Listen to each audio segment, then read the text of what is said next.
Remote viewing, I guess it's probably always been around. It's the ability for people to perceive places, events, objects that are not either in the same space and time or at a remote distance. You know, people call it visioning, prophecy, all kinds of different things.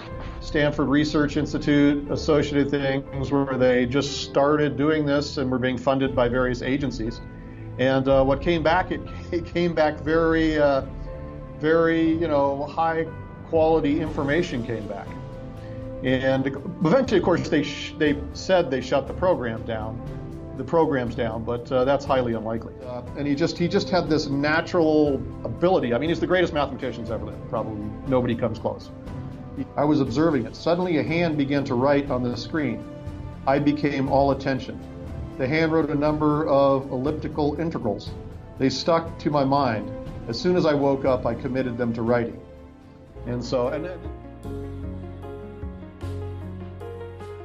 Many are aware of curcumin's great multifaceted benefits. It has antioxidant protection and hormone balance support. A research study indicates curcumin can help protect against estrogen mimicking chemicals, help shield against free radicals, and encourage normal cell cycle growth, amongst many other things. But the Rev Genetics curcumin has been shown to get 270 times more of the compound into a woman's bloodstream than standard curcumin supplements. This means that this product works much better than any other curcumin supplements on the market. I am so excited to be able to offer this to you. Click on the link below and see scientific studies, charts, and comparisons, and much more. Welcome to Business Game Changers. I'm Sarah Westall. This episode, I have the scientist Ken Schwartz coming from Purple Power. And he was like a kid in a candy store when he was telling me about this remote viewing episode where this guy who knows nothing about C60, he was learning all this base science about C60 and the chemical makeup and how it's formulated and that it spins and all sorts of things that he said it took him a year and even he learned new stuff, and he's going to talk about it, new stuffs about the compound that he never knew, and it turned out to be true. So he's like a kid in a candy store. So what we did, I said, okay, kid, let's come on and let's talk about it. But so what he did is we talk about remote viewing first. What is remote viewing? And because some of you are just first being exposed to it, or maybe you saw the movie Men Who Stare at Goats and think it's stupid or whatever. But there's been so many people, scientists, that have claimed to come up with their inventions, their thoughts due to this. They might not have used that word. They might have said dream every morning, or in the mornings they come up with this new thing. Tesla said that he used to come up with stuff in his dreams. So we're going to talk about that. 7 famous things that have come up through remote viewing. And then we're going to get into the C60 and what stuff they've learned about C60 through remote viewing lately. And then Ken sticks around for my Patrons. And as you know, his dad was Werner von Braun's boss for a while when he first came over for the space program. And his dad worked on all sorts of top military projects. And he's going to talk about a issue with a nuclear missile and some of the sabotage that actually went on with these programs. Very interesting story that he tells. So for my patrons, the link is below for you. So let's get into my interview now with Ken Schwartz. Hi, Ken. Welcome back to the program. Hi, Sarah. Good to be here. And happy Valentine's Day. Yeah, thank you. I got my sweater on because it's cold outside, but Valentine's Day is February. It's going to be cold here in the Twin Cities. Well, I wanted to bring you on because remote viewing. I want to talk about remote viewing, and we're going to talk about the 7 greatest discoveries found in remote viewing. It's fascinating. And a lot you were saying, and I want you to talk about this too. We're going to talk about what remote viewing is, but remote viewing has also gone under different names and people don't even realize it. First of all, can you talk about what remote viewing is and how can you explain it from, your science background? Well, it doesn't really, I don't know if a classic science can explain it, but it really does work. And remote viewing, I guess it's probably always been around. It's the ability for people to perceive places, events, objects that are not either in the same space and time or at a remote distance.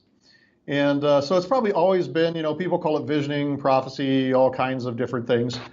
But the concept of remote viewing came in, it was basically, I think it started in the 70s and worked its way into the 80s with U.S. government associated things. They had some Stanford Research Institute associated things where they just started doing this and were being funded by various agencies.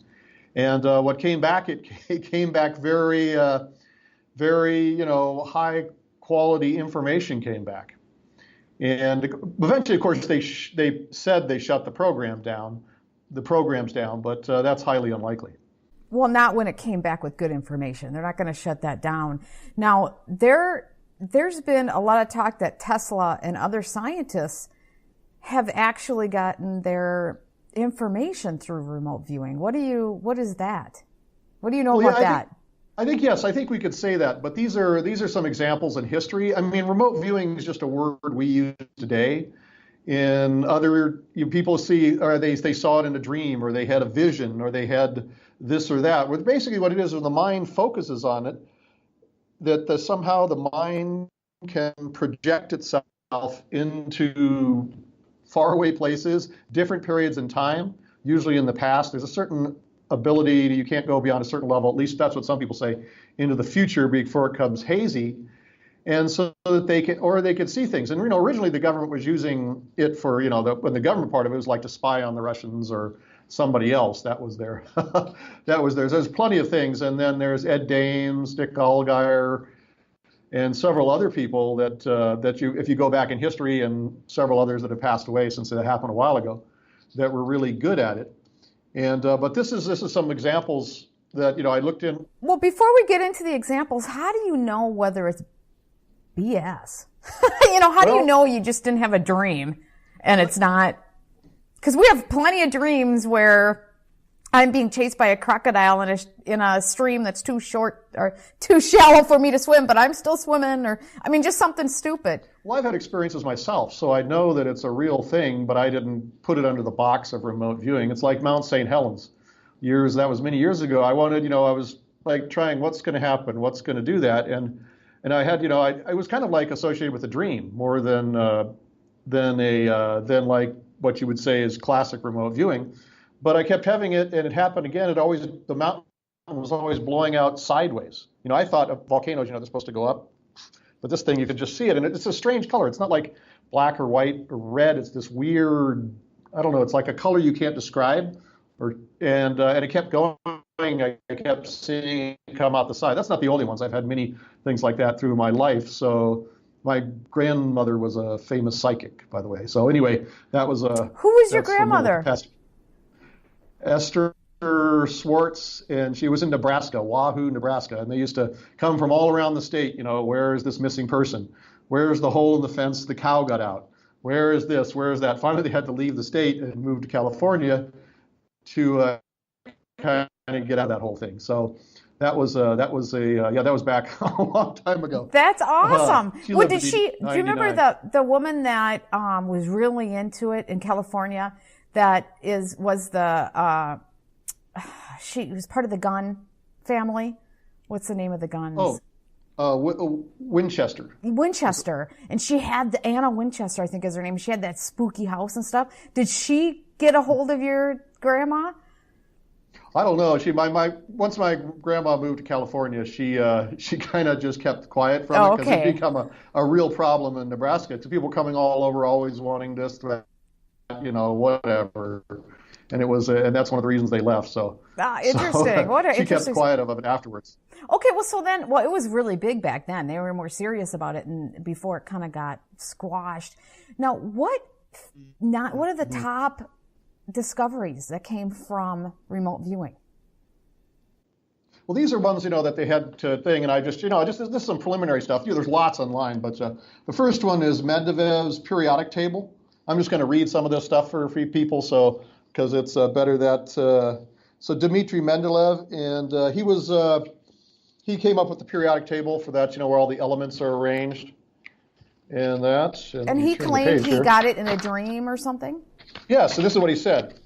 In a dream, I saw a table where all the elements fell into the place as required. awakening, I immediately wrote it down on a piece of paper. So he kind of saw, I mean, there's a whole story of how the elements, there was missing elements because we hadn't, like helium and some things we'd never discovered. And so and they tried to match them chemically, but that can be difficult. And so he had like a vision, he saw it, and then he just wrote it in there. And at the time when he did it, there was a lot of missing gaps in it. So well, isn't there still things missing? Some people say there's another 6 elements or something that just... Oh yeah, we keep building big ones like 115, 118, 119. They're coming up with these bigger and bigger elements. They don't last very long, but they're still working on building it, so they're not very stable. And there's a couple others here. Alfred Russel Wallace, for those of there was Charles Darwin came up with the theory of evolution, and then Alfred Russel Wallace, also a British naturalist, came up with it. And he said in 1858 he had an extreme dream in which the shape of hallucinations, that's caused by tropical fever. When the fever had gone, he found that the theory of evolution by natural selection had come with him. And Charles Darwin had already found out about it, and he wrote a letter to Charles Darwin, and Charles Darwin said, "Oh no." So I think he and Charles Darwin presented it before the British Science Society or whatever it was, the Naturalist Society, as a co-concept. So there's another one. In keeping with my promise to provide the absolute best products I can find that I take personally and would give my family, I'm really excited to show you their advanced NMN, which has been proven to dramatically increase your energy and much more. As discussed in multiple shows with Ken Schwartz and Cliff High, NAD is a great supplement to enhance C60's effectiveness, but even on its own, NMN can pass through cell membranes and join with other NMNs to then convert into NAD+, making it much more effective than other NAD supplements on their own. NAD and NMN has been scientifically shown to increase DNA repair in cells. It has also been shown to promote the creation of new mitochondria that can replace our old mitochondria, and it can also increase the removal of damaged mitochondria in our cells. It maintains stem cells' usefulness and ability to regenerate. It also has been shown to reverse age-associated expression of genes involved with inflammation. It does this and a lot more, and it does this at an affordable price of $37.95. Click on the link below to find scientific studies and to learn more about this amazing product. A lot of people think, and what is your thought on that? Natural selection, obviously, there's proof that we slowly become improved or adapted to wherever we are. But there's so many huge jumps in our evolution that people are having a hard time believing that's the whole picture. Well, there's more. There's like epigenetics. I don't know if people heard of that. That was like, there was Lamarckian. They always used to criticize him because he said that certain characteristics could be generated from, like, the parents were in a bad environment. And actually they discovered it's called epigenetics. The DNA is actually methylated, so it's either suppressed or sometimes increased. And so actually the parent can pass on, quote, genetic modifications. It wasn't like they changed the genome, they changed the expression. It used to be criticized terribly when I was in school, but now Lamarckian is really just an early understanding of epigenetics. Well, but what about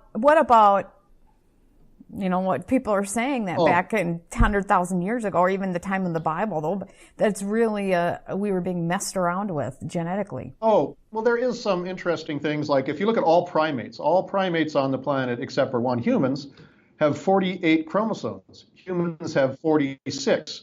Now, why does every other primate have 48 and we got 46? And some people claim it's so that somebody's from somewhere else's little breeding experiment wouldn't backmate with the locals and ruin their breeding experiment. So, and basically we have the same genetic information as, let's say, a chimpanzee. It's just that it's packaged in 46 chromosomes rather than 48. So, and that's, there's something else about 46, 23. These are certain harmonic numbers, prime numbers and stuff that make it more stable or whatever. But so that's, there are some interesting portions of human DNA which kind of strange where they came from. So exactly, we can't be sure. Okay, what else did you find? Okay, there's some other ones. This is the classic one, the discovery of benzene. And this is August Kalui. They've been working on, the chemistry, and he could never figure out what benzene was. And benzene is basically the six-sided ring of carbons, 6 carbons in a ring. And he was thinking about that. And 3 of them have double bonds, 3 of them don't. They all have a double bond. And he had a dream of a snake eating its tail. And then he suddenly understood, because there's paraffins, which are like a wax, which are 6 in a row. But benzene was different. It was like a liquid. It reacted different. How could this be the same atomic weight as, let's say, the paraffin, or nearly the same atomic weight, yet act so differently? He had the dream of a snake eating its tail, and then he realized that the benzene was a ring. And so there's another example of it. And of course, and here's the other, this is the classic one. Probably the greatest, and I'm probably going to butcher this name, so I apologize to people. I do that all the time. So it's Sinvanasa Ramajard. Yeah, you did a terrible job. It's as bad of a job as I do. But he's probably the greatest mathematician who's ever lived. He had like this ability to. Is it Indian? Is he Indian? Yeah, he was from India, and he was just a clerk in like a shop, working in a shop somewhere, and he wrote the British society stuff, and he gave him all these mathematical proofs and things, and finally he went to England. And he just had this natural ability. I mean, he's the greatest mathematician who's ever lived. Probably nobody comes close. It just always was there for him. It was like he didn't have to work at it. And this is his experience of one of the proofs that he came up with. And he always said it was the Hindu goddess Nam Aguri, which gave him this. So she's the goddess of mathematics and learning to a certain extent. This is an example of his things. And then while asleep, I had an unusual experience. There was a red screen formed by flowing blood, as if it were. I was observing it. Suddenly a hand began to write on the screen. I became all attention. The hand wrote a number of elliptical integrals. They stuck to my mind. As soon as I woke up, I committed them to writing. And so, and this happened a lot. He said that this goddess of mathematics from India was sort of tutoring him or bringing him this knowledge. And whether people want to accept that or not, they have this thing about the Akashic records or whatever that people call that. But, and we're not alone in the universe. So any thought, like a thought that, was made by some alien civilization 1 billion years ago, 100 million years ago, 1 million years ago, is somehow imprinted in the universal morphic field. Rupert Sheldrake might say, and that people who have skills can access this. And in that sense, that's what may be happening. We like to describe it, as a god or goddess or whatever, but what do we really know? Well, it's tied to the fact that we are connected, and so we all kind of come up with the same idea at the same time. Like we all rise together in a thought, and then suddenly everybody knows about it, even if you didn't really talk about it. Yes, it's kind of like the 100th monkey phenomenon. I think it was like Alexander Graham Bell. He got into the patent office and put his patent for the telephone like an hour or two before some other guy came in whose name I can't even recall because he didn't get the patent. And the same thing for the telephone. And there's so many cases of scientists where, they have all these developments and then 2 scientists will come up with it at nearly the same time. And I guess whoever gets to the patent office first is the one we remember. So that's kind of the way things are. And there's another Descartes. Anyway, he's the guy that came up with the whole concept of the scientific method. He came up, he had, kind of came to him sort of in a dream, the whole thing. He doesn't quite put it in the way we have, where there's observation, hypothesis, experiment, and conclusion. He had more verbose on that. But that's basically what it is. I mean, you observe something that doesn't fit into the understanding of the way things are supposed to be. You come up with an idea on maybe how this works. You do an experiment to see if your concept is real or not, and then you go back and look at it, and did you prove it or did you not? And 9 times out of 10, I'm sure you probably have to go back and do it again. Well, exactly. At least that's been that way for me. It's funny listening to you butcher these names because I've read that name 1 million times, not 1 million, but probably a good few thousand times, and I still would say the name wrong. So I'm glad, and I'm sure many people in the audience are like, yeah, I'm pretty crappy at it too. So don't worry about that. Yeah, well, a lot of times, I read stuff. I never actually get ever in a community of people that actually use the word. It's like, exactly. I have it on paper. And I'm from England. I'm an English speaker, so I'm apt to butcher foreign languages. So it's one thing living in the United States is, we rarely learn too much language, maybe Spanish, right? But because not like Europeans, they have a dozen languages all around them. And so you learn that thing as part of your life. Here, it's like there's just one language everywhere pretty much. Well, and maybe a little Spanish, and that's it. My husband is fluent in Spanish. That's his first language. And so our kids got that. They got English and Spanish when they were growing up. And then my son got French, and I would have had him get Chinese, but he didn't have that available to him. And my daughter got Chinese. So my daughter has Chinese, Spanish, and English, and my son has French, Spanish, and English. And then he took Portuguese. So now he knows 4 languages. Oh. And my husband can, he knows a little bit of Italian and stuff. And then there's me. I know English. That's all I know. Yeah. And everybody tells me in my whole family that I'm lame. And I admit I am. But at least I got them educated. Yeah. Well, I got English and high school Spanish, so. Better than me. I took Japanese in college and German in high school, but because I'm lame. How that goes, yes. All I did is get some basics, and I can't speak it, but oh well, who cares?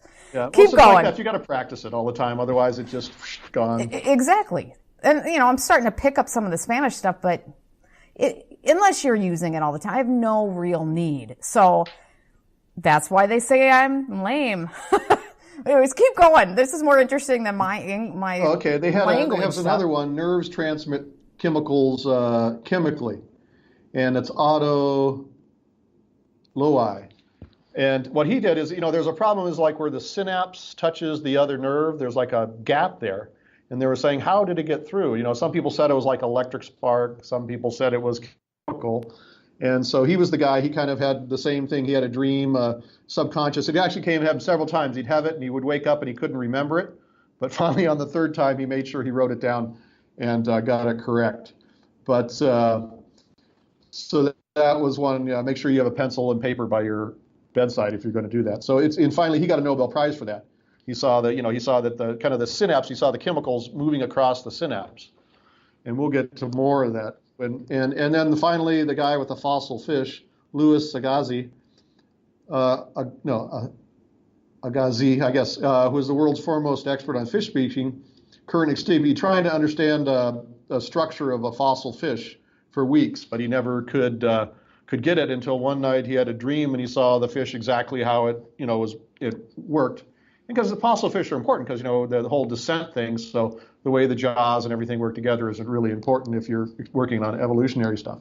And so finally he basically had this dream vision and it came to him and then he wrote it down, drew it all out and he found his decision. That's just 7. I mean, these are the ones that admit to it. How many scientists actually? They don't, I'm sure. Yeah, and Tesla, from what I understand, said that he got a lot of it in his dreams. You know who else did? And I don't know if he would want me to say this, but I'm going to do it anyways because he told me on the phone. We have a lot of conversations. But Ian Mitchell says he gets a lot of stuff like that. And I always tell him, I mean, this guy's amazing. And that's why I want to introduce him to all of the other scientists I know because I think people working together always can achieve more than independently. But I think a lot of people get those things. I know that I can, when I can't figure something out, if I can sleep on it for some reason the next morning, and part of it is I just have a tired brain, but the other thing is sleeping on it, you suddenly can understand things that you didn't understand before. That happens to me. Now, it doesn't happen where I came up with something that should win a Nobel Prize, but, little things. And I think this also is found in the social phenomena. You've heard the common story, the 100th monkey phenomena? Yeah. And just for a review of your things, the Japanese researchers were researching the macaque monkeys. They live in Japan, but they hide out in the jungles and the trees, right? So they can't so what they do is they put sweet potatoes or rice down on the beach. And then the monkeys would come down to the beach to eat the stuff, and they'd have to wipe the sand off. And it took them a long time to do this. Until finally one smart female monkey, a very young one, would take either the handful of sand and rice to the water, and it would throw the sand and rice into the water, and of course the rice would float, and she would scoop it off and eat it, and of course it saved gobs of time rather than chewing on sand. Or they take the whole sweet potato, go down, wash it off in the water, and eat it. And she was the only one doing it for a while. And then some of her younger siblings, started doing it. And then finally, some of the sub-adults, and finally, maybe one day the dominant male decided, well, this is a lot easier to do than spending, minutes wiping off the sand, just wash it in the water. And then the whole troop of monkeys that was living on the beach, went to doing that. And then that's not, too much. It's like a transmission of knowledge. But was really bizarre on other isolated islands where they're studying the monkeys using the same techniques. The ability or the concept came to these monkeys to take the stuff down to the water and wash it off instead of like doing it. It just, once the whole troop came over, and then it somehow transmitted. And there's no way physically a monkey from that group on that one island could get to the other island to transmit that knowledge, but nevertheless it happened. And so that's like that's a famous story about how, now isn't there, and this is why I wanted to talk to you, isn't there stuff now that remote viewers are saying about C60? And before we get into that, I noticed, and you sent me these, I'm sorry, but they're incredible. I felt like I was in my physics college class watching some of these videos with these scientists. I'm like, oh my God, Ken. But, because they were incredibly dry, but there was a lot of really cool information in there. But they have this code, like this target that they use when they're going to remote view. What does that mean? And how, can you explain that a little bit? Over time, they've developed a whole protocol. And so the thing is, the remote viewer cannot know anything about what they're going to remotely view. So what they do is the person who's decided what it's going to be will actually write like a code. Maybe they'll write what it is and put it inside an envelope, and then they'll just write a code. That's it. They know what the code means, but the remote viewer doesn't, and then they just give that person the code. And then that person writes the code, like if you go on on YouTube stuff, they'll write the code on the board, and then they will want to remote view whatever that code is. These were protocols that were developed over years in the government sponsored remote viewing things. And so that's what this came from. And so usually you just see a code, and then the person will go remote view. And I guess unbeknownst to me, Dick Allgaier, he's a famous remote viewer, lives in Hawaii, nice warm Hawaii. Better than here. And he has a group of remote viewers, and they decided he was going to have them remote view C60. And so they had one of them was Edward Redan. I think that's how you say his name. And his remote viewing of C60 was simply amazing. And because he didn't know, the remote viewers don't know anything what their target is. Sometimes it's something in history, or maybe something on a planet, or something else. And they'd really never done microscopic, molecule-sized stuff. That's something that they'd never done before. And maybe you could put the links down below if the viewers want to go check that stuff out. It's really amazing. Yeah, and I just want to warn you, it is dry, but it's cool. Mm-hmm. Keep going. And one of the amazing things, like he saw the actual structure, like the physical structure of the C60 molecule, like you see back here, that kind of cage-like shape. It's made of 12 pentagons and I think 20 hexagons, and it's exactly like a soccer ball. So he was seeing that kind of shape, and then he had things on, he kind of like, there's like double carbon bonds. C60 has single carbon bonds and double carbon bonds, depending on whether it's, hexagon or pentagon. And so he actually saw that, and he was seeing some real interesting concepts of, how double bonds work and how it was put together, which was interesting because, I have a chemistry master's in biogeochemistry, so, I've spent a lot of time doing this, and it took a long time to kind of learn chemistry. I mean, it doesn't come easy. It takes a lot of time. So it takes a lot of stuff. So he was seeing things that I had already known about, and he learned some things about C60. One of the things people don't know about C60 unless you really research it, it spins. When it doesn't have anything attached to it, it'll spin like 100,000 RPMs. Just spins. And he said that in his remote viewing. Yeah, exactly. He saw that stuff, and unless you really, really studied, you wouldn't know that.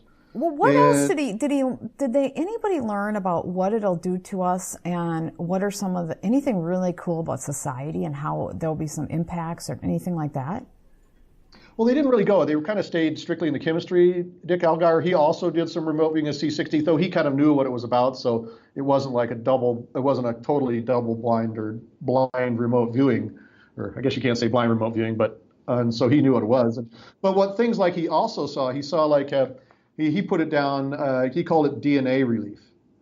And what it is, he was seeing the C60 helping, the DNA, protecting the DNA, helping the DNA. What he was actually kind of what I would see is demethylation. That's what something that C60 appears to do. Because a lot of times, let's say, and this is kind of the epigenetic thing. Let's say if you had like an animal that was subject to really, really high starvation, it would its DNA would be modified. It would put like methyl groups on, say, the genes that had something to do with growth, so that the next generation that's born is going to be much smaller than that generation. That's why one of the reasons why humans get taller each generation is because we have so much plentiful food. That's not a lack. So there's been like a demethylation of those sorts of genes. So each generation gets taller and taller because we don't need to restrict that because there is no calorie restriction. And so what basically they're seeing is he was seeing what I would classify as demethylation of the DNA. And so it allows the full expression of whatever the DNA has in it. So that's something. And he also was seeing some, I would say, apoptosis, some of that kind of stuff. He saw various things on that. And this was on a couple of the things. And he was also seeing like the covalent and some of the peptide bonds kind of structures that go on between it. And especially some of the bond things when he looked right at the bond angle. But he also saw things that I had no idea of. Like, for instance, he saw the magnetic force or attractive force, because C60 has a slight positive 2 charge, or in solutions it gets a positive charge. And oxidative radicals have a negative charge usually. So they have an extra electron. So C60 being positively charged and the oxidative radical being negative charged, they stick together. Is this why you're so excited about it as well? Because you ended up learning something about it, and then you went and researched it and realized he was flipping right. Yes, he was seeing all these things, and then he was seeing stuff. Because you were like a kid in a toy store, candy store, when you were telling me about this, and so I'm like, okay, let's talk about it. And I'm like, that's really cool though. When you learn about science, I mean, this is big stuff, especially for you. Like that's why you were so excited. You ended up learning all these things. Cool. Mm-hmm. Okay. And one of the things, there seems to be what people call prana or chi or whatever that sort of energy is, which, maybe science doesn't totally accept as existence, though there's lots of evidence for it. The orgone, the ode, there's a bunch of names for this stuff. Oh, they're starting to put science behind that. They're starting to get it. And the people that say, just because you don't think there is, I'm just going to start putting science behind this and starting to put some parameters and I'm starting to understand it. Just because scientists claim it doesn't exist doesn't mean it can't be studied by science. I just reject all those notions. But anyways, part of that is if they can't measure it, then they can't say it exists. But there's actually now have measurements. They can actually see a change in. I knew Trevor James Constable. He passed away a couple of years ago. I don't know if you ever heard of him. Etheric Rain Engineering. If you go to rainengineering.com, I think the site might still be up. But he did all this rain engineering. He called it etheric, but ode or whatever, that kind of stuff. So he had taught me a lot, and I'd learned that. But it's part of that whole this energy flow, and they actually have measurement now. You can actually it changes, like if the Wilhelm Reich you can actually it changes electron conductivity. So. And they're starting to map out they're mapping out our biosphere and all that stuff. And just because they don't understand it doesn't mean it's not science. It just might mean you don't understand it and you haven't evolved enough, or you just don't get it. That doesn't mean that it's not science. It doesn't exist, yes. Yeah. But now that we can measure it, we can actually do science. Or it's not even capable of being, yeah. And so that's what he just saw all these. It's hard to describe, in just the short time we got here. But he just he discovered all these things that I already knew about C60. So he was seeing stuff that took me weeks, months, years to learn about from reading all the literature. I mean, it's a stack. There's a stack of C60 stuff, and so I found out. I've been going through it and learning this stuff, and there's always new things coming out. I don't know if you saw when they finally, some people, it was like in Science Daily and a couple others, they finally figured out the number of possible quantum states that C60 can hold is something like 10 to the 24th power. That's like a 10 with 24 zeros behind it. So, and that just came out recently. So, which is, that gets beyond. Yeah, quantum is that'll give you a headache because you can never really at least I can, and I don't really know anybody else that can understand quantum phenomena intuitively. You got to really work on it, and it becomes so super complicated once you have more than a few things interacting. Yeah, Well, I think it's easier to understand beyond. it conceptually than it is to understand Yes, it it is. mathematically. Yeah, you can know the I don't basics of it, freaking- but the actual Yeah, application, like a quantum exactly. computer, yeah, that I'm goes. clueless. Yeah. Uh, Well, let us talk a little bit about your, because I know you couldn't do the interview last week. You really wanted to, and then we ended up having a scheduling issue that was my fault. But you wanted to do it, and then you had this stress thing, or you had some virus, and you can see it a little bit in your face now. yep. What, you're okay, right? Oh, yeah. It was way worse last week. Oh yeah, it's like almost gone. So it's like that little problem I had has been cleared out fast. And of course, I've been taking like massive doses of C60 and other things. But that's one of the things about C60. I have various the friends the other people that are friendly competitors anyway in the business. And one of the things is they found that C60 will really help with like any neurological conditions. One of his right-hand man that helps him run the business, he was a real estate guy, and he had a stroke that had pretty much put him out of business, right? He was, and also there's a rancher that lived nearby him. Oh, you know, Max. Yeah, I know Max. We and talked Phil. about some of this stuff. They're working Yeah. on some things for advanced neurological issues that I'm very excited about, because we could actually really help people. I think I'm tired of all the problems that I'm hearing. I really want to help people find solutions so that we can just start making a difference. Let's really make a dent in some of these big issues that we have. And so it's exciting when I see some of this stuff, because it's in the big picture, it's not that expensive to fix a problem. That's Yeah, well, very serious. Yeah, these guys had like stroke that the doctors told them, you know, you're basically Yeah. for life. And Yes. so, but they took the C60 and they came fully back, fully functional again. And of course, that's why he became, you know, Max's right-hand man there in the C60 world. And because this stuff does it. And that's also like Dr. Loretta. So is this Phil? Is this Phil that had this? No, not Phil. No, this is somebody else. I don't want to mention his name because they wouldn't give me I was going to say, I don't think Phil would have said it on. No. Phil's fine, but his health has really improved too on C60. But Oh, yeah. these are other people. Well, Dr. Loretta, she Yeah, talked about her eyes. You know, Yeah, but she you gotta- came on with her eyes, and these are like proven. She has all the lab results and everything. But you got to remember the retina of the eye. In fact, the eye itself is an extension of the brain. And so the sort of healing that she sees, I've seen the before and after pictures she has, it's just miraculous. Because she had wet macular degeneration, all these bubbles and stuff. It looked horrible. And of course, she's got access to some of the best imaging stuff around in the state. And so they've been doing the before and after, you know, making a progression of it. She had probably published something once, so I don't want to really go into too much. But it's just unbelievable. And that's, you know, that is basically the retina is our part of the brain. So that amazing healing she's seeing in the retina, and I have other customers that have the same thing, before and after pictures, also can happen in the brain. So C60 just has an amazing ability to heal neurological damage. Yeah, it's pretty exciting. So, what happened recently where you have all these people selling your stuff on eBay and it's not yours, and they're adding stuff to it, and what happened with that? Oh no, we got pinched by a organized crime gang from UK. They basically went on the dark web, bought stolen credit cards, and they hit us and a bunch of other companies from the U.S. See, they're working in the UK, and then they're doing their crimes against people in other countries, primarily the U.S. Because I looked at the other people they'd hit, and they hit other C60 producers like myself. They hit like Alex Jones' site. They hit all these other, especially small, high value items and then they're reselling them on eBay.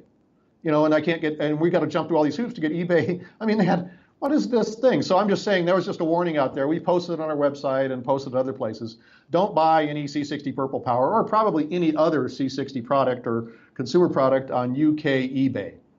It's only happening in the UK. It's not happening anywhere else. Nobody's credit cards got breached. It's in our system or anybody else's system. It's just these are some guys buying stuff from the dark web and then trying to scam. And it's primarily, you know, U.S. companies, foreign companies. And because they're foreign companies, right, they may be criming out in the UK, but because they're doing their crimes on foreign companies, it's, you know, it's not like a crime in the UK to a certain extent.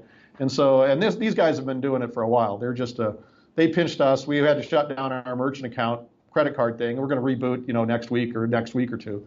and with super high security, so they can't pull this off again on us. Oh yeah, once you get burned, you don't want to. Yeah, exactly. But I mean, we're not the only ones. Yeah. It's this is just a criminal gang that's been hitting foreign companies, and the UK doesn't seem to care, or maybe they're just too inept. I don't know, because look at Theresa May's government and the whole Brexit thing. Yeah, but this happens. It's a pretty common thing across industries. You're not. Yes, it is. It's just. Yeah. I wanted you to mention it so that people can be aware. Yeah, because they said they were adding additives to some of them. No, what they did is they said there were some of them up there that only on the UK eBay, right? They said they were refurbished. How can you have a refurbished food product? I mean, whatever. Yeah, that's. I don't know if they put it in wrong or whatever it is, but that's what you're saying. It must be in wrong. You can go to our website. You can get it off Amazon, and we even have an eBay site, but it comes from us. So if you buy from us or Amazon, or we also have several wholesalers out there. Yes, and they sell our product. So those people, you can be assured of quality because, there's a direct chain of custody. But these guys selling it on UK eBay that have nothing to do with us, they're basically reselling stolen product. And I don't know what they're thinking. I mean, we know where the stolen product went to. And we know where they're fencing it or selling it on eBay. I mean, what are they thinking? It's like in today's electronic world, they won't know who they are. I mean, Scotland Yard can probably put that together, I think. And catch these guys if they care. But they they don't care. Exactly. They got their. They need them. Yeah. Exactly. I'm sorry. They don't care because we're small countries. Yeah. Yeah, I know. Well, and that's just so we have to do. Unfortunately, right? How can people get a hold of you? And I know you have a YouTube where you're saying all sorts of cool things all the time, and then you have websites. Go ahead. Well, we have C60purplepower.com. That's our website, and you can go there and order product through PayPal. And we'll have another credit card with better security up soon. And also, you can go to our Amazon and buy our product there. And there's several wholesalers around. There's one in Australia and several others in different parts of the world that you can buy our product from. But we just want to make sure people don't buy it from eBay UK. That's just the way. And so that's the way. And also, I have like a C60 show, which is the second and fourth Wednesday of every month. And they're all posted on YouTube. So you can go there and we talk about various issues. Usually we'll do like a little slideshow of some issue about C60, some usefulness. And then I'll do like a live answer questions that people have. And you can actually send questions to us, questions@c60purplepower.com. And we kind of go through and select them. And if we don't select them, usually we get around to answering them for you and send you an email back. Oh, that's great. That's very helpful because I get questions and I'm like, well, this is what I know, but I'm not the expert at it. I mean, I can answer a lot of them, but they really should be going to you and to these other people who are experts. Okay. Yeah. Well, will you stick around for my Patrons? Sure.